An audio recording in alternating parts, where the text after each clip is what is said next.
The European automobile industry is urging EU leaders to put in place an ambitious and structured industrial policy to rival those of other world regions.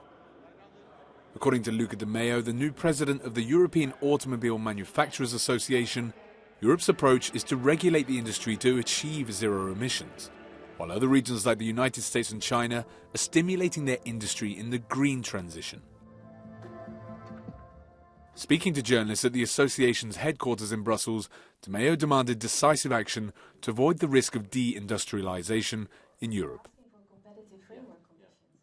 I think we need a frame that puts us in a competitive, in the possibility of be competitive on a worldwide base, because this is also important. Our industry is a global industry, so we don't do local products. So I think for us, Europe is the starting point of an ecosystem that is global, and we need the authorities. We need the authorities on our side to create a strategy to create competitive advantage of the European product and technology.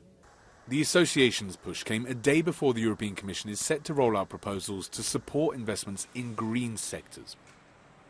The car industry fears that electric vehicles will remain inaccessible for many customers because of the expensive raw materials used in batteries that drive up production costs. What's missing in Europe is buying incentives, according to the association. Accessibility of mobility is really becoming a topic also for policymakers.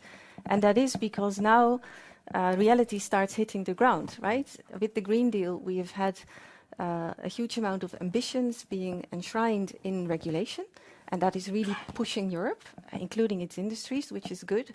But now it needs to be implemented and established and worked out. Despite the broader economic uncertainty, sales of new cars in the EU should start to recover in 2023. The association is expecting an increase of 5% of registrations to reach almost 10 million vehicles. Chris Pitchers, Euronews, Brussels.